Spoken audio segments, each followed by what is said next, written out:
India में अब तक बुलेट ट्रेन क्यों नहीं है?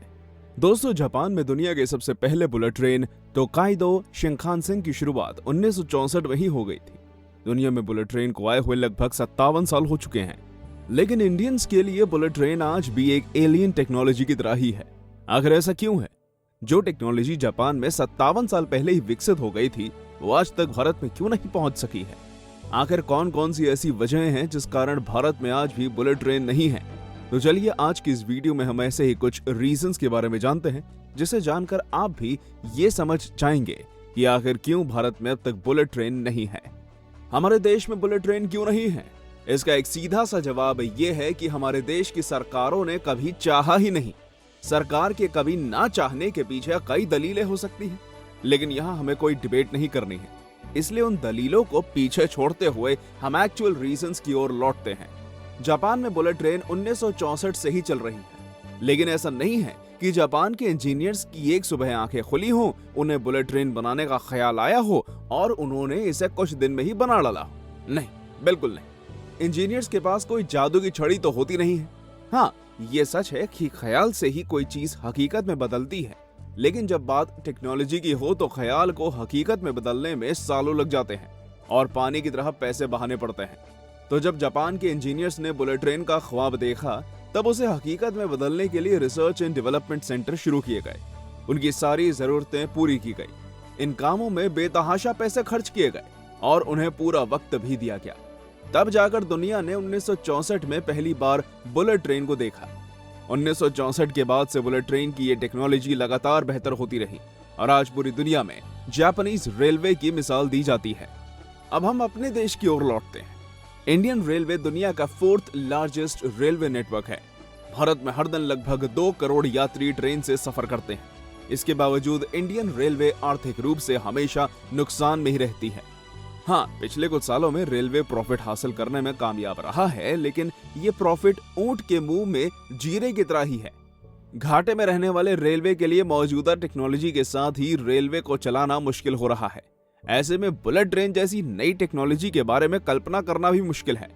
भारतीय रेलवे के पास research, design and standards organisation नाम से एक रिसर्च एंड डेवलपमेंट ऑर्गेनाइजेशन भी है, लेकिन इसे उतने फंड मिलते ही नहीं है कि बुलेट ट्रेन जैसी टेक्नोलॉजी विकसित की जाए। जब कोई ऑर्गेनाइजेशन मौजूदा टेक्नोलॉजी को ही ठीक से मैनेज ना कर सके, तो फिर उससे एडवांस टेक्नोलॉजी का उम्मीद रखना भी बेईमानी है। हालांकि सारा इल्जाम भारतीय रेलवे के ऊपर ही लगा देना भी गलत होगा। जहां रेलवे ऑलरेडी घाटे में हो, वहां नई टेक्नोलॉजी के डेवलपमेंट पर अरबों खर्च करना भी समझदारी नहीं है।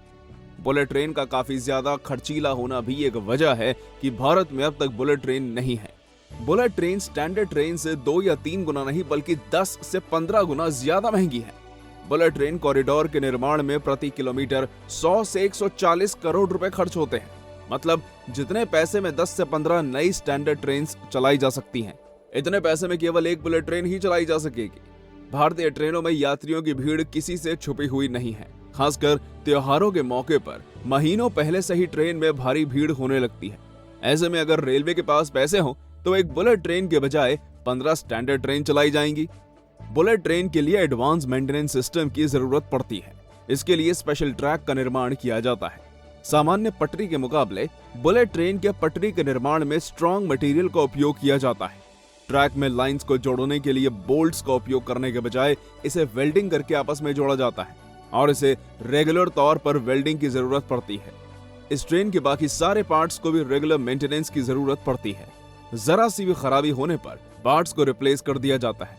कुल मिलाकर बुलेट ट्रेन को काफी ज्यादा मेंटेनेंस की जरूरत पड़ती है। इसकी वजह से मेंटेनेंस पर भी काफी ज्यादा पैसा खर्च करना पड़ता है। हमारे यहाँ कई बार टूटी पटरी से भी कई ट्रेन गुजर जाती हैं, लेकिन बुलेट ट्रेन के मामले में उसे बिल्कुल परफेक्ट पटरी की जरूरत पड़ती है। कर्मचारियों को हर वक्त अपने काम में मुस्तैद रहना पड़ता है। इतने ज्यादा मेंटेनेंस की जरूरत पड़ने की वजह से बुलेट ट्रेन हमारे सिस्टम के लिए जी का जंजाल बन सकता है। शायद ये भी वजह हो सकती है कि हमारे देश में अब तक बुलेट ट्रेन नहीं है। जिस चीज के निर्माण में जितना ज्यादा पैसा खर्च होता है, उसका उपयोग उतना ही खर्चीला साबित होता है। बुलेट ट्रेन के निर्माण में प्रति किलोमीटर लगभग 1 अरब रुपए खर्च होंगे। ऐसे में इसका किराया भी काफी ज्यादा होगा। किराया ज्यादा होने के कारण ये आम लोगों की पहुंच से दूर हो जाएगी और सिर्फ पैसे वाले लोग ही इससे सफर कर सकेंगे। बुलेट ट्रेन का किराया ऑलमोस्ट फ्लाइट के किराए जितना ही होगा। ऐसे में जो लोग बुलेट ट्रेन से सफर करने की हैसियत रखते हैं, वो भी बुलेट ट्रेन के बजाय फ्लाइट से ही सफर करना पसंद करेंगे। इसका परिणाम ये होगा कि बुलेट ट्रेन घाटे का सौदा साबित हो जाएगा। इन्हीं सब बातों पर विचार करके भारत में पहले किसी भी सरकार ने बुलेट ट्रेन लाने की कोशिश नहीं की। बुलेट ट्रेन ना होने की एक और वजह यह है कि भारत एक डेवलपिंग नेशन है। एक डेवलपिंग नेशन होने के नाते भारत की अपनी एक अलग प्रायोरिटी रही है और इस प्रायोरिटी में किसी भी सरकार ने बुलेट ट्रेन को शामिल करना बेहतर नहीं समझा। अगर हम 15-20 साल पीछे जाकर देखते हैं, तब तो उस समय के हिसाब से यह फैसला कुछ हद तक सही लगता है। तब भारत के सामने कई सारी दूसरी चुनौतियां थी। ऐसे में बुलेट ट्रेन जैसे महंगे प्रोजेक्ट्स देश की इकोनॉमी पर एक्स्ट्रा बोझ बन जाते। लेकिन अब पिछले 10-15 सालों में देश की इकोनॉमी काफी बेहतर हुई है और देश के लोगों की हालत भी बेहतर हुई है। इन बदलते हुए हालातों के बीच देश में बुलेट ट्रेन के चर्चे भी शुरू होने लगे और फिर 2014 के इलेक्शन में भाजपा ने देश में बुलेट ट्रेन लाने का वादा कर दिया। अपना वादा निभाते हुए प्रधानमंत्री नरेंद्र मोदी ने अहमदाबाद और मुंबई के बीच एक बुलेट ट्रेन चलाने का ऐलान भी कर दिया। इस प्रोजेक्ट पर काम भी शुरू है, लेकिन ये प्रोजेक्ट कंप्लीट कब होगा इस बारे में कुछ भी नहीं कहा जा सकता। पेपर पर तो इसके कंप्लीट होने का टाइमलाइन दिसंबर 2023 है, लेकिन इंडियन एक्सप्रेस की एक रिपोर्ट के मुताबिक बुलेट ट्रेन में सफर करने का हमारा सपना 5 साल और आगे बढ़ सकता है। इस रिपोर्ट के मुताबिक अक्टूबर 2028 से पहले इस प्रोजेक्ट के कंप्लीट होने की उम्मीद लगना भी लगभग ना के बराबर है। भले ही ये बुलेट ट्रेन 2023 में कंप्लीट हो या फिर 2028 में, लेकिन जब भी ये कंप्लीट होगी तब भारत की शान कहलाएगी। लेकिन एक कड़वी सच्चाई ये है कि भारत का ये bullet train almost made in Japan होगा। इसके निर्माण के लिए लोन जापान से लिया गया है। निर्माण कार्य की जिम्मेदारी जापानी कंपनियों के ऊपर है। ये टेक्नोलॉजी भी जापान की होगी और बुलेट ट्रेन के निर्माण का ज्यादातर सामान भी जापान से ही आएगा। अब यहाँ पर आपके मन में एक सवाल पैदा हो सकता है कि आखिर हम जापान पर ही पूरी तरह से निर्भर क्यों हैं? क्या हमारे इंजीनियर्स अपने ही देश में इस टेक्नोलॉजी को विकसित नहीं कर सकते हैं? वेल, हमें अपने देश के होनहार इंजीनियर्स की काबिलियत पर कोई शक नहीं है, लेकिन अब अगर सरकार जापान से टेक्नोलॉजी खरीदने के बजाय इसे अपने ही देश में विकसित करने का फैसला करती है, तो फिर यह हमारे लिए घाटे का सौदा साबित हो सकता है। बुलेट ट्रेन टेक्नोलॉजी को देश में विकसित करने के लिए पहले तो सरकार को करोड़ों रुपए इन्वेस्ट करके R&D सेंटर तैयार करना पड़ता, एंड देन फास्टर रिजल्ट्स के लिए हमें अपने इंजीनियर्स के साथ काम करने के लिए चीन और जापान के एक्सपर्ट्स को भी बुलाना होता। इन सब के बावजूद टेक्नोलॉजी को पूरी तरह विकसित करने में कम से कम 5 साल का वक्त लगता। इसके बाद बुलेट ट्रेन के निर्माण के लिए जरूरी चीजों के निर्माण के लिए भी हमें कई नई फैक्ट्रीज भी शुरू करनी पड़ती। इन फैक्ट्रीज में काम करने के लिए स्किल्ड वर्कर्स भी हमें दूसरे देशों से बुलाने पड़ते या फिर हमें अपने वर्कर्स को ही तैयार करना पड़ता।